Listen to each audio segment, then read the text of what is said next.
اب اسرائیل کی مظلومیت آپ کو آنے والے دنوں میں نظر آئے گی، یہ بات میں آپ کو دعوے کے ساتھ کہہ دیتا ہوں۔ وہ اس لیے کہ اسرائیل میں اتنا بڑا انفراسٹرکچر کا نقصان پہلے کبھی نہیں ہوا جو اب ایران نے کر دیا۔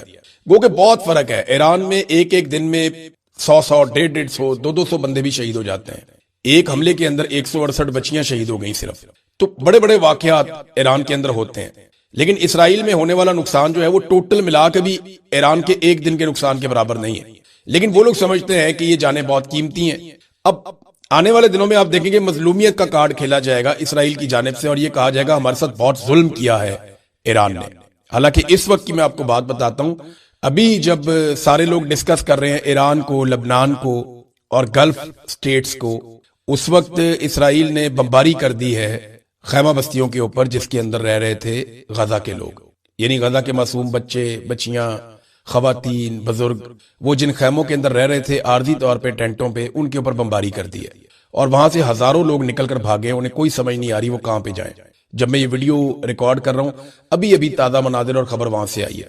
اب اسرائیل جو ہے وہ وہاں پہ جینوسائیڈ کر رہا ہے، نسل کشی کر رہا ہے، لیکن یہ کچھ عرصے کے بعد ایران کو ایک ظالم کے طور پہ، ایک جابر کے طور پہ پیش کریں گے، حالانکہ اٹیک پہلے اسرائیل نے کیا تھا، اور امریکہ کو بھی اس لڑائی کے اندر مبینہ طور پہ اسرائیل نے ہی پھنسایا۔ ناظرین، ایک دعویٰ کیا گیا کچھ لوگوں کی جانب سے کہ عرب ممالک پریشان ہے کہ پاکستان میں سوشل میڈیا کیوں عرب ممالک کے ساتھ کھڑا نہیں ہو رہا۔ دیکھیں، ایک تو بات یہ ذہن میں رکھیں کہ ایران کے ساتھ لوگوں کے کھڑے ہونے کا مطلب یہ نہیں ہے کہ وہ عرب ممالک کے خلاف ہیں۔ وجہ ساتھی ہے کہ اسرائیل نے اور امریکہ نے اٹیک کیا، اس لیے لوگ ایران کے ساتھ کھڑے ہیں۔ دوسری بات یہ ہے کہ وہ لوگ عرب ممالک کے اندر جن اڈوں کو دیکھتے ہیں وہ ان کے خلاف بات کرتے ہیں، عرب ممالک کے خلاف پاکستانی نہیں ہے۔ یہ عرب ممالک کو سمجھنا پڑے گا۔ اگر کہیں خدا نہ خواستہ اسرائیل نے اور امریکہ نے کسی عرب ملک کے اوپر اٹیک کیا ہوتا تو اس سے زیادہ شدت کے ساتھ پاکستانی عرب ممالک کے ساتھ بھی کھڑے ہوتے ہیں۔ اور دوسری اس کی ایک ریزن اور ہے، وہ ریزن یہ ہے کہ پاکستان میں اس وقت ایک ناجائز حکومت ہے۔ اس ناجائز حکومت کا جھکاؤ جس طرف بھی ہوتا ہے نا، پاکستان کی حکومت جہاں بھی جھکاؤ اپنا ڈالتی ہے، اپنا وزن جس پلڑے میں ڈالتی ہے، پاکستان کی عوام اس کے خلاف ہو جاتی ہے۔ یہ بات بھی عرب ممالک کو سمجھنی پڑے گی کہ پاکستان کے عوام موجودہ ملٹری اسٹیبلشمنٹ یا فوجی قیادت عاصم منیر صاحب سے بالکل پیار نہیں کرتی، بلکہ ان سے ناراض ہے، اور اسی طرح جو موجودہ حکومت ہے ان سے بھی ناراض ہے۔ تو یہ حکومت اور یہ قیادت، یہ جس کے ساتھ کھڑی ہوتی ہے پاکستان کی عوام اس کے خلاف کھڑی ہو جاتی ہے آٹومیٹیکلی۔ یہ بات بھی عرب ممالک کو سمجھنی پڑے گی کہ پاکستان کے اندر کے حالات کو آپ سمجھیں کہ یہ اسٹیبلشمنٹ اور پاکستانی رجیم جس طرف کھڑا ہوتا ہے عوام اس کے مخالف کھڑی ہو جاتی ہے جا کر۔ وجہ سادی ہے کہ یہ لوگ عوام کے اوپر ظلم کر رہے ہیں اور زبردستی مسلط ہوئے ہیں۔ تو دو چیزیں ہیں، ایک تو ایران کے ساتھ جو حمایت ہے وہ اسرائیل اور امریکہ کے حملے کی وجہ سے ہے، اور دوسرا ایک ریزن یہ بھی ہے کہ جس طرف یہ لوگ جا کے کھڑے ہوتے ہیں۔ بسم اللہ الرحمن الرحیم، السلام علیکم ناظرین، آپ یوٹیوب چینل دیکھ رہے ہیں، میں عمران خان ہوں۔ بڑی شرطیں رکھ دی ہیں ایران نے جنگ بندی کے لیے، کیونکہ ڈونلڈ ٹرمپ کی بوکھلاہٹ اب آپ کو نظر آنا شروع ہو گئی ہے۔ ڈونلڈ ٹرمپ کی باڈی لینگویج ان کا ساتھ نہیں دے رہی، وہ ہر جگہ پہ الگ الگ طرح سے بات کرتے ہیں۔ ابھی تک ڈونلڈ ٹرمپ اس جنگ کو شروع کرنے کی 8 درجن الگ الگ قسم کی وجوہات بتا چکے ہیں۔ کبھی وہ ایک وجہ بتاتے ہیں، کبھی دوسری، کبھی رجیم چینج، کبھی ایٹمی اثاثے ختم کرنے ہیں، کبھی وہ کوئی اور وجہ بتاتے ہیں، کبھی ایک اور کہ اسرائیل کو بچانا ہے، کبھی وہ عرب ممالک کے کھاتے میں ڈال دیتے ہیں۔ تو الگ الگ وجوہات ہیں ڈونلڈ ٹرمپ کے لیے، اور وہ اس کی ذمہ داری بھی الگ الگ لوگوں کے اوپر ڈالتے ہیں۔ مثال کے طور پہ ڈونلڈ ٹرمپ نے ایک فائنل سٹیٹمنٹ دیتے ہوئے یہ کہا کہ میں نے جنگ جیرڈ کشنر جو ان کا داماد ہے، اس کے مارکو روبیو جو سیکٹری خارجہ ہے، اور پیٹ ہیگسٹ جو سیکٹری دفاع ہے ڈونلڈ ٹرمپ کا، وہ کہتے جی میں نے ان کے کہنوں پہ جنگ شروع کی ہے۔ انہوں نے کہا تھا اگر ہم نے حملہ نہ کیا تو ایران حملہ کر دے گا، پھر میں نے جنگ کر دی۔ تو ڈونلڈ ٹرمپ اب الزامات بھی دوسروں کے اوپر آہستہ آہستہ ڈال رہے ہیں، اور الگ الگ قسم کی وجوہات بتاتے ہیں کہ جنگ کیوں شروع کی۔ آدھا درجن قسم کی الگ الگ وجوہات تو وہ بتا چکے ہیں، اور یہ ثابت ہو رہا ہے وقت کے ساتھ ساتھ کہ ڈونلڈ ٹرمپ اس میں پھنس گئے ہیں۔ آپ امریکن میڈیا کو دیکھ لیں، امریکن سیاستدانوں کو دیکھ لیں، ان کی اکثریت ڈونلڈ ٹرمپ کے ساتھ نہیں کھڑی۔ ڈونلڈ ٹرمپ پہ بدترین تنقید ہو رہی ہے۔ امریکہ کا زیادہ تر میڈیا ٹرمپ اور اس کی جنگی پالیسیوں کے خلاف لکھ رہا ہے، اس کے خلاف بول رہا ہے۔ بی بی سی اور سی این این کی اگر آپ رپورٹنگ دیکھیں، بی بی سی تو برٹش ہے لیکن سی این این کی اگر آپ رپورٹنگ دیکھیں، یا عالمی میڈیا میں آپ الجزیرہ کو دیکھیں، ترک میڈیا کو دیکھیں، رشین میڈیا کو دیکھیں، یورپین میڈیا کو دیکھیں، تو آپ کو آئیڈیا ہو جائے گا کہ اس جنگ کو سب لوگ ایک مس کیلکولیشن قرار دے رہے ہیں، اور ایک دلدل جس کے اندر اسرائیل نے ڈونلڈ ٹرمپ کو پھنسا دیا، اس قسم کی بات چیت کی جا رہی ہے۔ اب ڈونلڈ ٹرمپ نے بلاخر جیت کا اعلان کر دیا، اور یہ کہا کہ ہم تو پہلے گھنٹے میں ہی جنگ جیت گئے تھے، اور یہ جنگ تو ہم جیت چکے ہیں، ایران میں ایسا کچھ بچا ہی نہیں جس کو اب تباہ کیا جائے، ہم نے تو بہت تباہی پھیر دی ہے، ان کے جہاز بھی ڈبو دیے، ان کی ایئر فورس بھی ختم کر دی، ان کے جو ہے وہ انفراسٹرکچر سارا اڑا دیا، ان کی جو لیڈرشپ ہے وہ بھی ساری مار دی۔ اب اس قسم کی باتیں ڈونلڈ ٹرمپ کر رہے ہیں کہ ہم تو جنگ جیت چکے ہیں، لیکن یہ سودا بک نہیں رہا۔ یہ جو سودا ڈونلڈ ٹرمپ بیچ رہے ہیں نا کہ جنگ ہم جیت چکے ہیں، یہ فیس سیونگ کا سٹیٹمنٹ ہے، اور ڈونلڈ ٹرمپ کو ان کے مشیروں نے یہی کہا تھا۔ میں نے ایک دن پہلے آپ کو خبر بھی دی تھی کہ ڈونلڈ ٹرمپ کے مشیر ان سے یہ کہہ رہے تھے کہ آپ اس جنگ میں اپنی جیت کا دعویٰ کریں اور اس میں سے نکل جائیں، جتنی جلدی ہو سکتا ہے جنگ سے باہر آ جائیں۔ اب ڈونلڈ ٹرمپ نے یہ دعویٰ کیا کہ ہم تو جنگ جیت چکے ہیں، لیکن کوئی یہ سودا خرید نہیں رہا۔ بین الاقوامی میڈیا اٹھا کر دیکھیں تو بے شک ایران کا بہت نقصان کیا ڈونلڈ ٹرمپ نے، اس کا کوئی دوسری رائے نہیں ہے۔ اس میں سب سے زیادہ نقصان اس لڑائی میں جو فزیکلی ہوا وہ ایران کا ہوا، لیکن اگر کسی کی مت ٹوٹی ہے اور کسی کے امیج کو سب سے بڑا اس میں ڈیمیج ہوا تو وہ امریکہ کو ہوا۔ یہ بات بھی گڈ ول تو امریکہ کی خراب ہوئی ہے نا، کہ ایک چودراہٹ تھی، ایک بڑی بات تھی امریکہ کی، وہ بات اس طرح رہی نہیں۔ بہرحال اب ڈونلڈ ٹرمپ کا یہ والا سودا نہیں بک رہا جو جیت کے طور پہ وہ پورٹرے کر رہے ہیں اس لڑائی کو۔ اب اس کی نا کچھ وجوہات ہیں۔ نمبر ایک تو آپ یہ دیکھیں نا کہ ایران نے مشرق وسطیٰ میں جتنے بھی امریکی اڈے ہیں ان سب کو نشانہ بنایا، یہ اس سے پہلے کبھی نہیں ہوا، تو جیت کا اعلان کیسے کیا جا سکتا ہے؟ امریکی بحری جہاز یا ان کے جو بحری بیڑے ہیں جن کے بارے میں پوری دنیا کے اندر بہت مشہور ہے، جس طرف یہ چل پڑتے ہیں اس طرف وہ ممالک ڈر جاتے ہیں۔ یعنی امریکہ کا پرانا طریقہ کار ہے، جس ملک سے انہوں نے کوئی بات منوانی ہو، وہ نہ مان رہا ہو تو بحری بیڑے اس طرف کو چل پڑتے ہیں، وہ بحری بیڑوں سے پہنچنے سے پہلے ہی بات مان لی جاتی ہے۔ لیکن یہاں پہ الٹا کام ہو گیا، یہ پہلی مرتبہ ایسا ہم دیکھ رہے ہیں کہ یہ جو امریکی بحری بیڑے ہیں یہ پیچھے ہٹے اور ایران کی جو میزائلوں کی حد ہے اس سے باہر نکل گئے، اور وہ ابھی تک واپس نہیں آ رہے۔ آپ نئے ہرمز جو ہے وہ ایک سمبل بن چکا ہے کہ اس کے اوپر کنٹرول کس کا ہوگا، امریکہ کا اور امریکہ کے اتحادیوں کا ہوگا، اسرائیل کا ہوگا، یا خلیجی ممالک کا ہوگا، یا ایران کا ہوگا۔ تو ایران نے ثابت کیا کہ اس کی بالادستی ہے، اس نے کنٹرول کیا ہوا ہے۔ ایک طرف جو ہے وہ عمان اور یو اے ای ہے، اور دوسری طرف ایران ہے، اور ایران نے آپ نے ہرمز میں آپ سرنگیں بھی بچھا دی بارودی، وہ بم ہوتے ہیں جو فلوٹ کر رہے ہوتے ہیں وہ وہاں بچھا دی انہوں نے بہت سارے، اور ایران نے اس کے اوپر کنٹرول کر کے اپنی بالادستی ثابت کی ہے۔ امریکہ وہ بھی نہیں چھڑوا پا رہا۔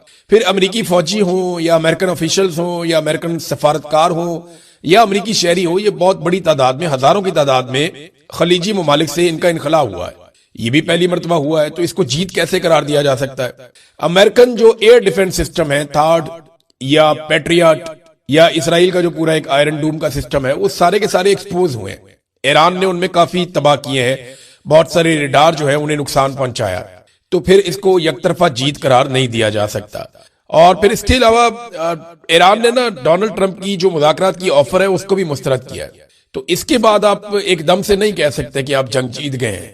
ہاں یہ فیس سیونگ ہو سکتی ہے، اور دیکھیں فیس سیونگ لے کر بھی اگر یہ جنگ بند ہو جائے تو اس سے اچھی بات کوئی نہیں ہے، کیونکہ جنگ کبھی بھی مسئلے کا حل نہیں ہوتی، اس سے مسئلے پیدا ہوتے ہیں، اور مسئلے اس ریجن میں پیدا ہو رہے ہیں جہاں کا میں رہنے والا ہوں، یعنی وہاں پاکستان ہے، ساتھ ایران ہے، آگے عراق ہے، سامنے کی طرف گلف کنٹریز ہیں، تو یہ سارا علاقہ متاثر ہوگا۔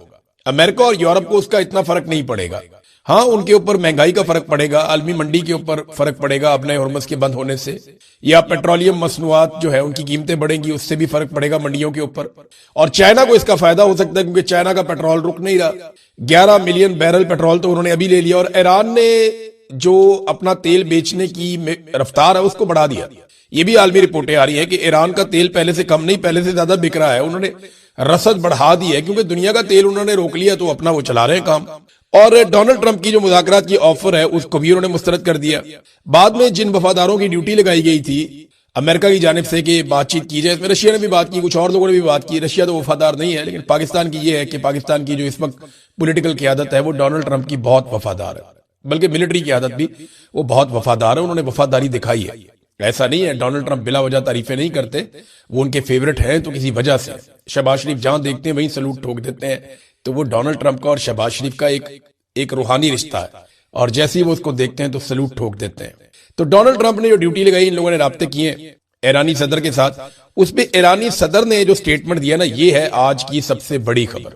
ایرانی صدر کا جو سٹیٹمنٹ ہے یہ بی بی سی میں بھی چھپا ہے، پوری دنیا میں چھپا ہے، ان کی طرف سے سوشل میڈیا کے اوپر بھی آیا ہے۔ تو ایک مختصر ان کا سٹیٹمنٹ ہے جس میں انہوں نے بتایا کہ پاکستان سے اور روس سے ان کی بات ہوئی ہے، اور وہ یہ جانتے ہیں کہ یہ دو ملک ہیں جن کے ساتھ امریکہ کی بھی بات ہوئی ہے، یعنی